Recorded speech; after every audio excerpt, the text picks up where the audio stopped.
तो मूवी यहाँ पे स्टार्ट होती है और यहाँ पता चलता है कि सभी सरकारी जेलों का कंट्रोल अब प्राइवेट कंपनी के हाथों चले जाएगा। और यहाँ पता चलता है कि जेल के सभी कैदियों की जिंदगी भी ये लोग खरीद लेंगे और उनके शरीर को अमीर लोगों के एंटरटेनमेंट के लिए यूज करेंगे और ये लोग उनकी जिंदगी खरीद के उनके साथ में घिनौना बर्ताव करते हैं और कैदियों को बहुत तकलीफ देते हैं। मूवी यहाँ पे स्टार्ट होती है और हम देखते हैं कि बहुत सारे कैदियों को एक चाइना की ऐसी ही जेल में लेके आते हैं। उसके बाद सभी कैदियों को लाइन में खड़ा रख के उनको पूछा जाता है कि वो किस जुर्म में यहाँ पे सजा काटने आए हैं। उसके बाद सभी कैदी एक एक करके अपना जुर्म बताते हैं कि वो कौन सी सजा काटने आए हैं। उन सभी कैदियों में रिकी करके एक लड़का होता है जिसे हत्या के कांड में 10 साल की कोर्ट ने सजा सुनाई होती है। और रिकी उन सभी कैदियों से थोड़ा अलग था क्योंकि वो गार्ड की कोई भी बात नहीं मानता था और वो अपने हिसाब से रहता था। और रिकी का ऐसा एटीट्यूड देख के जेल के सभी गार्ड को वो बिल्कुल भी पसंद नहीं था। फिर सभी कैदियों की चेकिंग होती रहती है। तभी रिकी जब उस मेटल डिटेक्टर से जाता है तो उसका अलार्म बजने लग जाता है। तभी वो रिकी को पकड़ के मारने लगते हैं क्योंकि उन्हें लगता है कि रिकी कोई गन लेके अंदर आ गया है। उसके बाद गार्ड उसका एक्सरे कराते हैं और एक्सरे में पता चलता है कि उसके शरीर में बहुत सारी गोलियां धसी हुई हैं। तभी गार्ड उससे पूछते हैं कि तुमने डॉक्टर को ये गोलियां निकालने क्यों नहीं दिया। तभी रिकी कहता है कि ये मेरे लिए गिफ्ट है जिसका मैंने मर्डर किया था। और रिकी का ऐसा जवाब सुन के सब गार्ड एकदम शॉक हो जाते हैं और उसे कुछ नहीं बोलते। उसके बाद सभी कैदी को जेल के अंदर लेके जाया जाता है। इस जेल को 4 हिस्सों में बांट दिया गया था और हर हिस्से का एक लीडर होता था जो वार्डन के साथ में मिलकर यहाँ पे काम करता था। उसके बाद अगले दिन हमें बाथरूम में एक सैमुअल नाम के कैदी को दिखाया जाता है जो बाथरूम में किसी बूढ़े कैदी को परेशान कर रहा होता है और उसके चेले उस बुढ़े को मारने लग जाते हैं और उस बूढ़े कैदी को मार मार के उसकी नाक भी तोड़ देते हैं। उसके बाद वो बूढ़ा जोर जोर से बचाओ बचाओ कहने लगता है। तभी एक गार्ड सुन के अंदर भाग के आता है और वो जब देखता है कि ये काम सैमुअल का है तो वो देख के वो वापस से रिटर्न चले जाता है और बाहर खड़े होकर रिकी ये सब देख रहा था। उसके बाद रिकी सैमुअल के पैर पे मार के कील लगे हुए लकड़े पे गिरा देता है और इससे सैमुअल के आधे चेहरे पे पूरे कील घुस जाती है और चिल्लाने लगता है। पर इससे भी सैमुअल अभी तक मरा नहीं था। तभी सैमुअल के चेले रिकी को डराने लगते हैं और उसकी आंखों में गुस्सा देख के उसकी फड़ी आती है और सोचने लगता है कि ये मेरे बॉस के मुंह में कील घुसाड़ सकता है तो मेरे तो पता नहीं कहाँ घुसेड़ देगा। और इतना सोच के वो रिकी से 2 कदम पीछे आ जाता है और सैमुअल को उसके रूम में लेके चले जाते हैं और रूम में ले जाके सैमुअल के दोनों चेले उसकी मलम पट्टी करने लगते हैं। और मलम पट्टी होने के बाद सैमुअल रिकी से अपना बदला लेने की प्लानिंग करने लगता है। अब यहाँ सैमुअल की इतनी फट गई थी कि वो समझ गया था कि मैं अकेले तो उसका कुछ नहीं उखाड़ सकता। इसलिए सैमुअल जेलर के साथ में सेटिंग करके जेल के सबसे बड़े कातिल को हायर करता है जिससे कि वो रिकी को जान से मार सके, जिसको जेल में हाथी पहलवान बोलते थे। और ये हाथी पहलवान ने अभी तक जेल के 50 लोगों की जान ले चुकी है और जेलर को पैसे खिला के वो हाथी पहलवान को जेल से बाहर निकाल देता है। और अगले दिन हाथी पहलवान को रिकी एक बाथरूम में मिलता है और वो उसे कस के एक पंच मारता है। तभी रॉकी गुस्से में उठता है और वो एक ही पंच में उस मोटे हाथी की अतड़िया बाहर निकाल देता है और वहीं जगह पे मर जाता है। उसके बाद सैमुअल भी रॉकी को मारने के लिए आगे बढ़ता है। उसके बाद रॉकी इतने जोर से पंच मारता है कि उसके बदन से उसका हाथ आर पार हो जाता है और सैमुअल वहीं पे मर जाता है।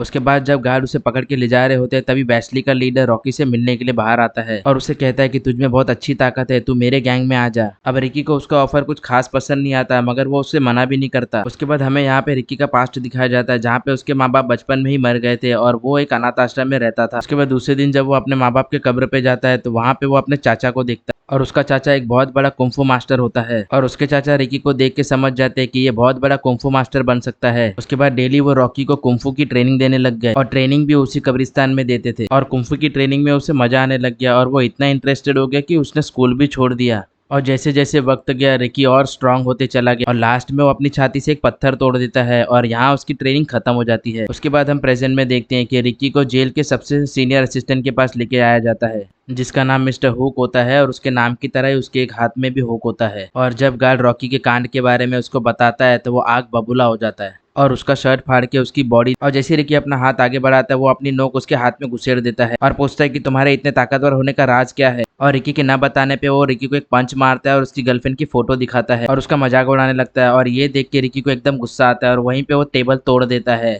और उसे धमकी देता है कि तुम्हें जिंदा रहना है तो तुम अपने काम से काम रखो, मेरी लाइफ में इंटरफेयर मत करो।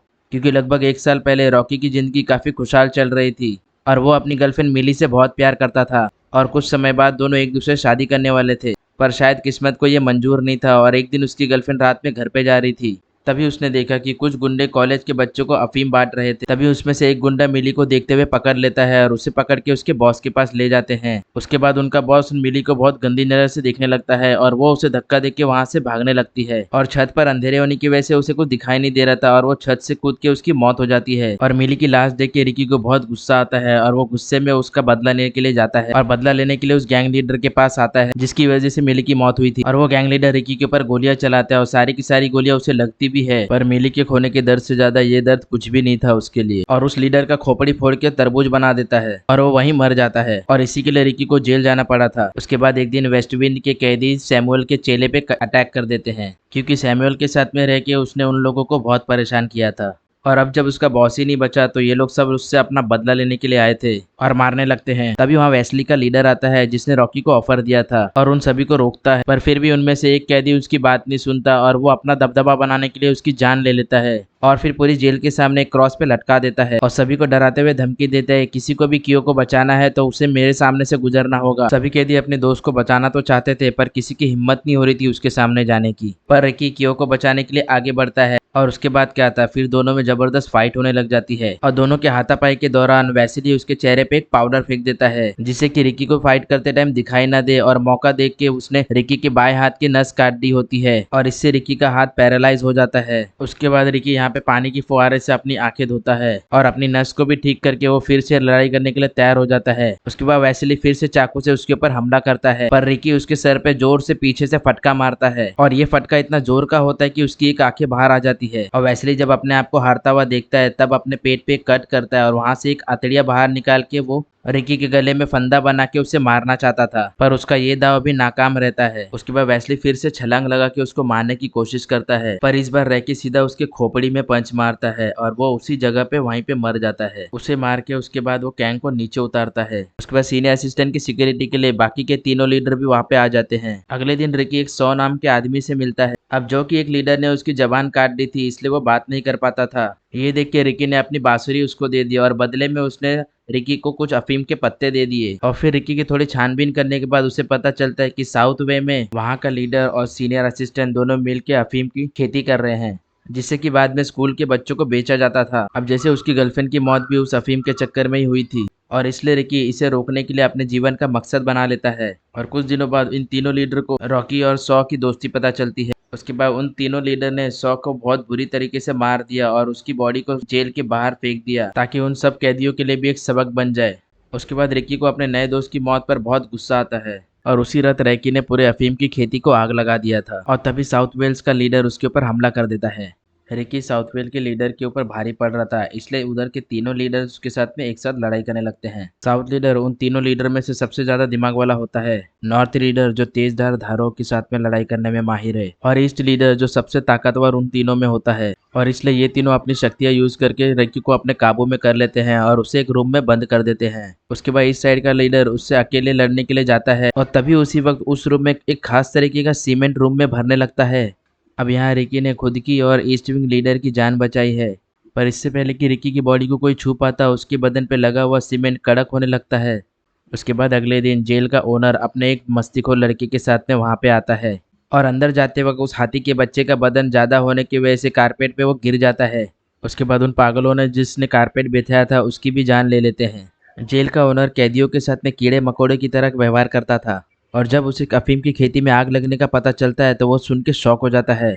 उसके बाद असिस्टेंट लीडर जेल के ओनर को रिकी के पास लेके आता है कि इसने आग लगाई है पूरी खेती में, और यहाँ रिकी का अभी भी बदन सीमेंट से लदा हुआ था। और जेल के ओनर को देख के उसका खून एकदम खौलता है और वो सीमेंट की परत तोड़ के उस जेल के ओनर को पकड़ लेता है और उसे बोलता है कि अफीम की खेती करने के लिए मैं तुझे मारूंगा जरूर। तभी वहाँ पे ईस्ट विंग का लीडर आता है और वो रिकी को रोकता है और इतना ताकतवर होता है कि जेल के रॉड को तोड़ के उसका हाथ फंसा देता है। उसके बाद ओनर और हाथी के बच्चे को एंटरटेन करने के लिए वो रिकी को वहाँ पे मारने लगा और ये देख के वो हाथी का बच्चा बहुत ही खुश होने लग गया। और इसी दौरान जेल का असिस्टेंट ने उसकी गर्लफ्रेंड का नाम ले लेता है और ये सुन के रिकी का गुस्सा सातवें आसमान पे रहता है और रिकी उसके बाद गुस्से में अपने पंजे को रेडी करता है और सीधा उसकी गर्दन पे मारता है और ईस्ट साइड का लीडर वहीं पे खत्म हो जाता है। और इससे पहले कि रिकी उस ओनर के पास पहुंचता, जेल का ऊपर की छत धीरे धीरे नीचे आने लगती है मशीन द्वारा। अब रिकी अपने आप को उस मशीन के नीचे कुचले जाने से अपने आप को बचाता है, लेकिन उस जेल ओनर के जाल में वो फंस जाता है और उसे जमीन में गड्ढा करके उसे बीच में बैठा दिया जाता है। उसके बाद वहाँ के गार्ड सभी कैदियों को उस गड्ढे को भरने के लिए कहते हैं। उसके बाद सभी कैदी डर डर के उस गड्ढे को भरने लगे और पूरी मिट्टी से भर देने के बाद उसके पास बस एक बांस दिया गया सांस लेने के लिए। उसके बाद रिकी कम से कम एक हफ्ते तक उस जमीन में धंसा रहा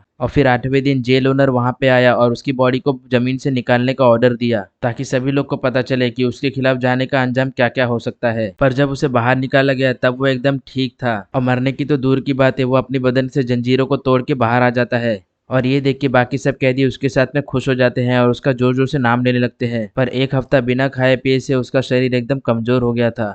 और यहाँ साउथ विंग के लीडर ने उसे बड़े आसानी से पीट दिया और जमीन पे गिरा दिया। और जब रिकी की आंखें खुलती तब वो देखता है कि वो बड़े बड़े रॉड के बीच में फंसा हुआ है। और यहाँ वो हिलने की कोशिश करेगा तो रॉड उसके अंदर घुस के उसकी मौत हो जाएगी। अब यहाँ पे ओनर रिकी की ताकत देख के उसे अपने गैंग में शामिल करने के लिए कहता है, पर रिकी उसके सामने उसकी इंसल्ट कर देता है और गैंग में शामिल न होने से मना करने के लिए उसे और भी टॉर्चर किया जाता है। उसके बाद टॉर्चर करने के लिए साउथ विंग के लीडर ने उसके मुंह में लोखंड के ब्लेड डाल दिए होते हैं और लगातार को मुक्के मारे जाते हैं। और थोड़ी देर बाद जेल का ओनर फिर से उससे पूछने को आता है, तभी वो अपने मुंह से सारे ब्लेड उसके ऊपर थूक देता है।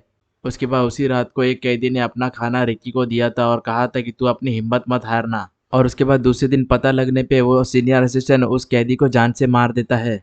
उसके बाद रिकी उस सीनियर असिस्टेंट की दूसरी आंख भी फोड़ देता है और ये देख के बाकी कैदियों में भी जोश आ जाता है और वो सब लोग मिलके उस असिस्टेंट सीनियर को मार डालते हैं। और यहाँ जेल का ओनर अपने हाथी के बच्चे को खिला खिला के और मोटा किए जा रहा था। उसके बाद वहाँ पे नॉर्थ विंग और साउथ विंग के लीडर भी आ जाते हैं। उसके बाद तीनों में घमासान लड़ाई होती है और इस बार रिकी उन दोनों पे बहुत भारी पड़ गया और साउथ विंग के लीडर को ऐसा मारता है कि नॉर्थ विंग का लीडर उसको देख के वहीं से भाग जाता है। और अब ये देख के लग रहा था कि जेल ओनर की कहानी अब यहाँ पे खत्म हो जाएगी, पर तभी हमें देखने को मिलता है कि जेल का ओनर एक विशालकाय राक्षस में तब्दील हो जाता है और वो काफी भयानक दिखने लग गया था। फिर उन दोनों में बहुत घमासान लड़ाई होना चालू हो जाती है और लड़ाई के दौरान रिकी उसको कटिंग मशीन के अंदर डाल देता है और वहां पे उसकी मौत हो जाती है।